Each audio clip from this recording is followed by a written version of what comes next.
Hello, U.S. history students, and welcome to the second lesson for this week. We are covering World War I. We're going to get through World War I before spring break. Today, the topic is going to be the U.S. and World War I, okay? Now, just to recap where we are, 1914, the heir to the Austro-Hungarian throne, Archduke Franz Ferdinand, has been assassinated, okay? He is assassinated by the Black Hand. The Black Hand is from Serbia. Serbia has been advocating for independence from Austria-Hungary for a while. And because the Black Hand is from Serbia, there's this history of unrest in Serbia. Austria-Hungary decides to declare war on Serbia. While this is going on, or before this, all these European countries have been making alliances with each other, okay? And when Austria-Hungary declares war on Serbia, Serbia calls on its friend, its ally Russia. Then Austria-Hungary declares or calls on its friend Germany. Then Russia calls on France. Germany decides to invade France, so they cross through Belgium. Belgium is then going to call on its friend Great Britain, and all of a sudden, what was a localized conflict between Serbia and Austria-Hungary has now exploded into a world war. So that's the background as we head into the U.S. response today, okay? Now, as we go through this lesson, you may take your own notes as always. I highly recommend that you use the worksheet that I provide for you because there's simply a lot of material to go through today, all right? It's going to be a lot of stuff to copy down, so I would use the worksheet I gave you. Also, there's going to be a quiz on this, and it's not open notes, so be sure you are reviewing the material before we take the quiz, all right? So let's talk about the U.S. response. From 1914 until 1917, the U.S. is going to stay neutral, okay? Now, that being said, all right, we do have a very, very close relationship with Great Britain. So we have decided to send supplies to the Allied side. Remember, Britain, France, Serbia, Russia, Italy, Belgium, they're on the Allied side. Germany, Austria-Hungary, Bulgaria, and the Ottoman Empire, they're on the Central Power side. So we've decided to supply the Allied side. Now, not only does this help the Allies, it also helps our economy because we're making money sending these supplies to the Allied nation, okay? This is going to kind of hurt our standing in Europe a little bit because it looks like we are making money at the cost of a European war. And what we're going to see is when we get involved, especially when it comes time for the peace conference at the end of the war, there are going to be some European people that are kind of offended by this because we're making a profit off of their war here at the beginning. We're not going to be in the war that long. And then we're trying to dictate, we're trying to call the shots during the peace conference at the end of the war. So it's going to be a complicated mess, for lack of a better term, our involvement in World War I. Now, since we're sending supplies to the Allies, that's going to tick Germany off, all right? And Germany has decided that it's going to engage in unrestricted submarine warfare. Now, the first thing it does is it blockades the Atlantic, okay? And says, look, nobody's going to be trading. That's going to hurt our trade with Britain, okay? That's going to make us mad. There are going to be people in the United States that begin to advocate for war. There's going to be people in the United States that begin to prepare for war because how dare Germany come and disrupt what we call the freedom of the seas. We have a right to trade with other countries even during times of war, and Germany's messing all that up, okay, with these blockades. So we're getting upset at Germany a little bit. Germany's getting upset at us because we're helping the Allies. They've put the blockades in place, and then they say they're going to engage in unrestricted submarine warfare, which I mentioned a few seconds ago, okay? And basically they say, look, any ship that we catch in the Atlantic, we're going to sink because we don't know, is it a passenger ship? Is it a fishing vessel? Or are they carrying supplies to the Allies, our enemies? We can't risk that. So if we catch you in the Atlantic, we're going to attack, all right? And they let the world know this. This is not some secret plan or under the table or behind the back deal. They let the world know this is what's going to happen.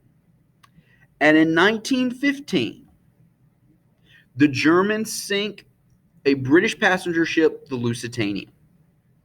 And the Lusitania was carrying American lives. American lives are lost. You can see there in the newspaper headlines 1,260 dead, probably. Okay.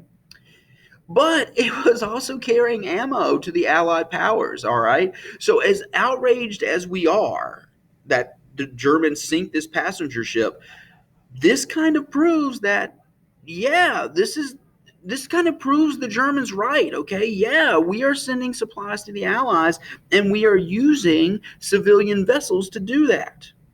Okay, so Germany's disrupting our trade with the blockades. Now they're engaged in unrestricted submarine warfare. They've sunk the Lusitania. They've killed American lives, even though there was ammo on the Lusitania.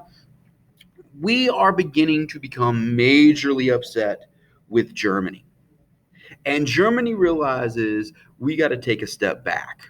Okay. So Germany promises to back off unrestricted submarine warfare. Okay. Cooler heads prevail. Both sides kind of take a step back. Both sides kind of calm down.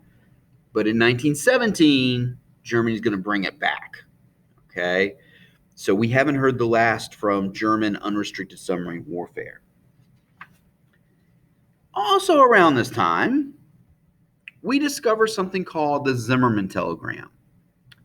The Zimmermann telegram was intercepted by the British. Okay, and it was to a German foreign minister, Arthur Zimmermann, or it was from a German foreign minister, Arthur Zimmermann, to the country of Mexico. Okay, so the telegram is from Germany to the country of Mexico. All right, now keep in mind, Mexico is right below the United States. In that telegram, Germany asks Mexico to invade the U.S. If Mexico invades the U.S., Germany promises that it will help Mexico win back land that Mexico lost all the way back in the Mexican-American War. So Texas, okay, California, Arizona, New Mexico, all that territory that we got after that conflict, Germany says if you attack the United States, we'll help you win it back. Okay? What they think is that this is going to occupy the U.S. and draw our attention away from Germany. Okay? Because remember, we're already upset with Germany with the Lusitania and the blockade and the unrestricted submarine warfare. In all honesty, I'm not sure Germany would have kept that promise to Mexico. I think they hope Mexico is going to distract us and we will be so concerned about defeating Mexico, which we will eventually do, so that we don't pay attention to Germany and Germany wraps up things in Europe with World War I before we can get involved, okay? I'm not sure Germany ever really thought they were going to help Mexico get any territory back, all right? But I don't know that for sure. Anyway, when we find this telegram, this is going to cause anti-German feelings to grow in the United States. Now, that's a big deal. There were a lot of German Americans over here who still felt a connection to the fatherland or to the motherland. So that's another reason that we don't get involved with World War I as soon as things start happening, is there are German Americans over here that still feel very, very connected to the home country. And after this Zimmermann telegram is discovered, those feelings begin to disappear. Okay. In fact, a lot of German Americans kind of fear for their lives and they end up changing their last names. We go through this period. Sauerkraut becomes known as freedom cabbage. All right, because a kraut was a slang term for German. We do not like Germany. All right. And we begin to change things in our culture to distance ourselves from Germany. Now, while all this is going on with the U.S., Russia is having some problems. Now, remember, Russia is on the Allied side, okay? Russia's on the Allied side. In Russia, the Tsar Nicholas II, was overthrown in the Russian Revolution. The Russian Revolution occurs in 1917. During that time, Vladimir Lenin takes over, and he brings communism to Russia. Now, Russia, okay, hadn't been doing too well in World War One. A lot of people were upset with the Tsar and his governmental policies and his leadership. The Russians are losing World War One. Lenin promises equality. Lenin promises better conditions. Lenin promises to get rid of the monarchy. Lenin promises to get Russia out of World War One. So when he revolts, the people support him and they overthrow the Tsar. In early 1918, Lenin makes good on his promise. Russia makes a peace with Germany and leaves the war. In fact, Russia is going to cease to exist. All right. It is going to become known as the USSR or the Soviet Union. The Central Powers can now focus all their attention on the West. They've been fighting a two-front war. Russia was in the East. France and Britain and the other allied nations are on the West. Now they can focus all of their attention on the West. And this is when the Allies could sure use some help. It's also coincidentally when we decide to get involved in the war. So our entry into the war comes at just the right time as Russia or the Soviet Union is getting ready to leave. Okay? So back to the U.S. For 3 years, the U.S. has managed to remain neutral. Okay? We don't like what Germany's doing. We don't like the blockades. We don't like the unrestricted submarine warfare. We don't like the Zimmerman telegram. All right? So for 3 years, we have remained neutral. And there was strong sentiment not to become involved in a war with Europe, okay? Europe is over there. We're over here. That's a European conflict. That's their deal. We don't have anything to do with it. So let's not get involved, okay? 1914, 1912, Wilson became president. He is running for re-election in 1916. One of his campaign slogans in 1916 is, "He kept us out of the war." Okay, so Wilson, who became president in 1912, is now running for re-election in 1916, and he's running under this campaign slogan, "He has kept us out of war." And he's going to win re-election. But then 1917 happens. The Russians leave. The Allies are in a predicament now because the Central Powers can focus on the western side of the war, not just the West and the East. That unrestricted submarine warfare that Germany promised to back off of has kicked back up. Okay? And now Wilson feels that due to unrestricted submarine warfare, the continuing of German submarine warfare, the continuing of the blockades, which is disrupting the freedom of the seas, and once again, our strong ties with Great Britain. Now in 1917, Wilson has decided we can't stay out any longer. If we do, the Allies could lose. Then what is Germany going to do? Is Germany going to come across the Atlantic and attack us? Is Mexico going to make good on its deal and attack us from the south? We have to enter the war and help the Allies out.